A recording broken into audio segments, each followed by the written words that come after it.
حضرت سیدنا شعیب بن حرب رحمۃ تعالیٰ علیہ فرماتے ہیں، انہوں نے یہ واقعہ نقل کیا ہے۔ آپ فرماتے ہیں کہ میں حضرت سیدنا سفیان ثوری رحمۃ تعالیٰ علیہ کے ساتھ ایک سفر پہ اس غرض سے نکلا کہ وہ حضرت سیدنا ابراہیم بن آدم سے ملاقات کرنے کے لیے جا رہے تھے۔ ہم کوفہ سے چلے اور مسیسہ شہر ہم جب وہاں پہنچے تو میں نے حضرت سیدنا ابراہیم بن آدم کے حوالے سے پوچھا تو لوگوں نے کہا کہ وہ مسجد کے اندر لیٹ رہے ہوں گے۔ میں جلدی سے دوڑا اور میں نے پہلے جا کے انہیں خبر دی کہ حضرت سیدنا سفیان ثوری رحمۃ تعالیٰ علیہ آپ سے ملاقات کے لیے آ رہے ہیں۔ وہ خوشی سے اٹھے اور جلدی دوڑے اور انہوں نے حضرت سیدنا سفیان ثوری رحمۃ تعالیٰ علیہ کا استقبال کیا۔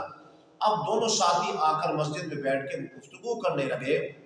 حضرت سیدنا شعیب بن حرب فرماتے ہیں کہ میں 3 دن سے حضرت سفیان ثوری رحمۃ تعالیٰ علیہ کے حوالے سے مجھے معلوم تھا کہ آپ نے کچھ کھانا نہیں کھایا۔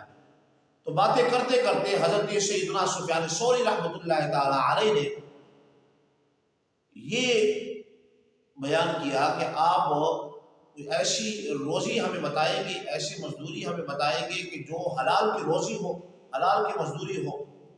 تو حضرت سیدنا ابراہیم بن آدم نے فرمایا چلو میرے ساتھ، ہم ایک کھیتی والے کے پاس جاتے ہیں، اس سے کہیں گے کہ ہمیں مزدوری پہ رکھ لے، ہم اس کی کھیتی کھاٹیں گے، تو جو مزدوری ملے گی وہ حلال روزی ہوگی۔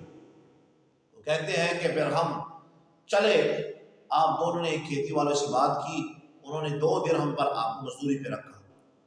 اب آپ پورا دن محنت کے ساتھ لگے رہے، محنت کرتے رہے۔ شام کو جب مالک آیا تو اس کا دل خوش ہو گیا کہ کیا بات ہے، اس نے 2 درہم فوراً دے دیا اور کہا کہ کل پھر آنا، میری کھیتی جو ہے میری کھیتی کو کاٹنا۔ اللہ اکبر، کیسی ایمانداری اور کیسے جذبے کے ساتھ انہوں نے کام کیا کہ وہ مالک پہ خوش ہو گیا۔ اب وہ 2 درہم میں سے 1 درہم حضرت سیدنا شعیب بن حرب فرماتے ہیں مجھے دیا ابراہیم بن آدم نے، کہا کہ بازار سے کھانا لاؤ۔ میں گیا، میں نے بازار سے کھانا لیا اور آخر 2 حضرات کے سامنے رکھا۔ اب حضرت سیدنا سفیان ثوری رحمۃ تعالیٰ علیہ نے ابراہیم بن آدم کو کہا کہ آپ شروع کریں۔ انہوں نے کہا کہ میں کیوں شروع کروں، آپ مجھ سے علم کے اندر، مرتبے کے اندر بلند ہیں، تو اس لیے پہلے آپ شروع کریں۔ جب تکرار ہوئی، تکرار ہونے کے بعد حضرت سیدنا سفیان ثوری رحمۃ تعالیٰ علیہ نے فرمایا کہ اگر آپ مجھے اس بات کی گارنٹی دے دو اور یہ جو 2 درہم ہم نے حاصل کیے ہیں یہ واقعی بالکل صحیح جو ہے ہماری روزی، ہم نے اچھی طرح کام کیا ہے، اس کے اندر کوئی شبہ نہیں ہے، تو میں کھانا کھانے کے لیے تیار ہوں۔ حضرت سیدنا ابراہیم بن آدم نے کہا کہ میں کیسے گارنٹی دے سکتا ہوں کہ اللہ اکبر، کیسی تقوی اور کیسے پرہیزگاری کہ اتنی محنت کے ساتھ مزدوری بھی کی، اور مزدوری جب مل گئی اس کے بعد بھی ان کو جو ہے دل کے اندر شبہ پڑ رہا ہے، اور انہوں نے پھر وہ کھانا وہیں پر چھوڑ دیا اور وہ وہاں سے چلے گئے۔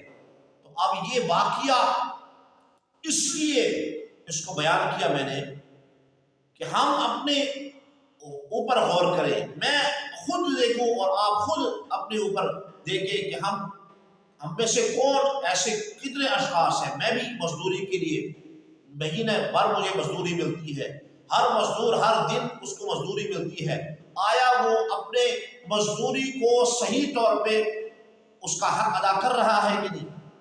ایک دہاڑی دار جو ہے 500 یا 600 1200 لے رہا ہے تو وہ پورے دن کے عمل کو دیکھے کہ میں نے واقعی جو ہے صحیح طور پر جو ہے مزدوری کی ہے کہ نہیں۔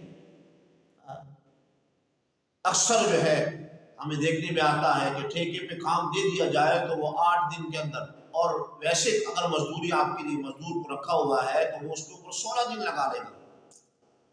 تو دیکھیے کتنا جو ہے فرق آ رہا ہے، اور ہمارے کام کے اندر کتنا جو ہے اس کے اندر ڈفرنٹ آ رہا ہے۔ تو دیکھیے ہر بندہ، ایک آفس کے اندر بیٹھنے والا بندہ آفس کے حوالے سے سوچے، ایک دہاڑی دار ہے وہ دہاڑی کے حوالے سے سوچے کہ یہ نہ ہو کہ کل قیامت کے دن آپ کی پکڑ نہ ہو جائے۔ تو میرے پورے امت مسلمہ یہاں پر جتنے بھی سننے والے ہیں وہ اس بات آگے جو ہے پہنچانے کی کوشش کرے اور آگے جو ہے پہنچائے تاکہ امت محمدیہ جو ہے اس سے مستفید ہو۔ آپ یہاں سے سنیں، یہاں آگے جو ہے اس کو پہنچائے، اور تاکہ جتنے بھی لوگ ہیں وہ جہاں کہیں بھی کام کر رہے ہیں وہ صحیح طور پر